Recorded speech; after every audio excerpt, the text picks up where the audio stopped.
welcome everybody. Oh, that was so weak. Well, to young composer reacts to Coldplay Coloratura official lyric video. A friend of mine told me that apparently Coldplay released a super long Pink Floyd-like vibe thing. That's all I know for now. I'm very glad to be rolling the camera today. Look, every single video I make recently feels like it could be my last video for a while. Because the arm pain is not going away, and something new happened though. I think there's a connection to my neck and tension that's building up there in the shoulder, etc. And it's kind of moved to the left a little bit. So like I've overused my right arm, right? But today the left arm hurt more, and there's every weird symptom that's on the right as well, like tingles and redness and whatever. Let's just start with this song. But basically what that did is make me think that this is probably not really just a overuse thing about the computer, because it's basically I don't understand my condition, so I'm gonna try to like be reasonable and still do what I love to do, because it seems to hurt no matter what. So yeah.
Coloratura, we fell in through the clouds, and everyone before us is there welcoming us now.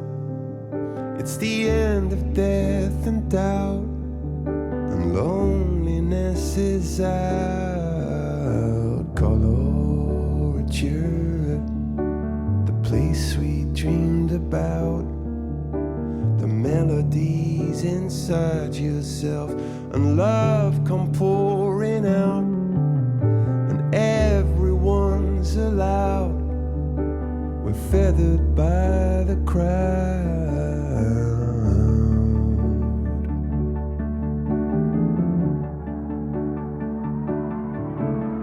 And up there in the heavens, Galileo and those pining for the moon. No, it's a slow burn to Pioneer and Helix, Uma Mama, Heliopause and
sure I was gonna pause this. I almost went for the whole thing. Holy shit, almost 5 minutes. I keep swearing. Damn. Okay, so the beginning is really beautiful. Makes me think of this song "Fly On." Just because it's a little damp, quiet piano. There's many different chords. They're pretty simple. They remind me of the Beatles a little bit. I think Coldplay digs the Beatles. Who doesn't, right? Type in the comments if type it in the comments if you don't like the Beatles. I'm interested. It's funny when the vocals come in, the way that he has to approach his lows, and Chris Martin has just an amazing quality to his vocal range where the mids, what you hear the most, are great, and that's what he's known for. The highs, when he pushes into his chest voice, are sublime. The highs and falsetto are sublime, but the lows are great too. Not many singers, have developed their low end to such an extent, and I love it when he sings low. But yeah, when he comes in with those low vocals, that reminds me of Jacob Collier, and I know they've messed with each other a bit. I absolutely love and obviously I don't remember it right now. Convenience. God damn. Sparks, of course. I love the version of Sparks that they did together on an Instagram live, etc. But yeah, makes me think of Jacob and space lyrics. Every band goes through that phase. I feel like, phase where they're obsessed by space and the afterlife, parallel universes, a bunch of, grand stuff, mystical stuff like that. I'm lost. I don't know what to say. I'll just keep listening. Oh yeah. I'm frustrated because there's some really typical chords that the Bowie type chords, and the four that's major and becomes minor. Super classic stuff. A big example of that is the song "Creep" by Radiohead, right? I mean, fuck it. I'll demonstrate. So in "Creep," it's in G major. I'm not gonna show you the guitar. I'm gonna show you the guitar. This is the moment where I'm like, I wish I could edit this, but I'm not gonna. Fuck it. So G, all right. sus4, and then it goes to C. Oh, my bad, B. What? Yeah, of course, B. sus4, C, and C minor.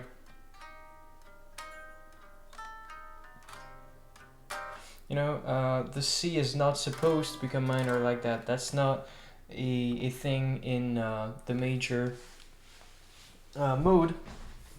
Again, I don't know everything about that stuff, but it's unexpected. It's a borrowed chord from like the parallel minor of whatever, however you want to look at it, which they stole from "The Air That I Breathe" by the Hollies.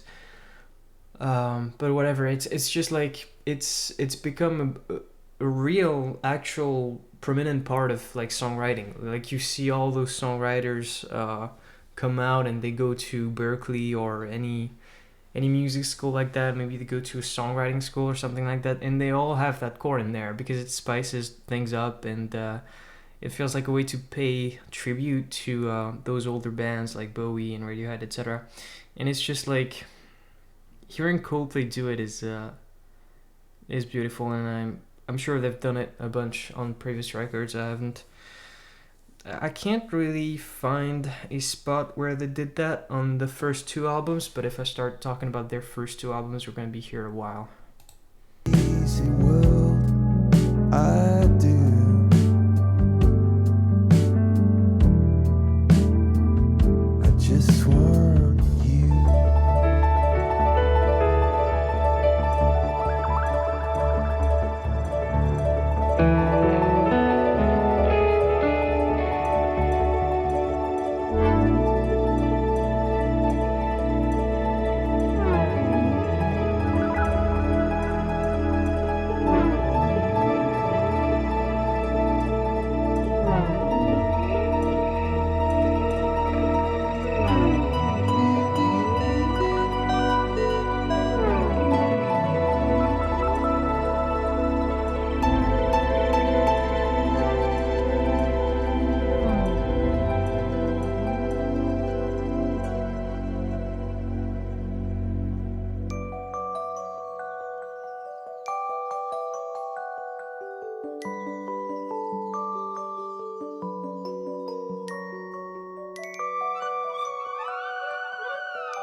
prophesy up in the blue. Together, that's how we make it through.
God damn it.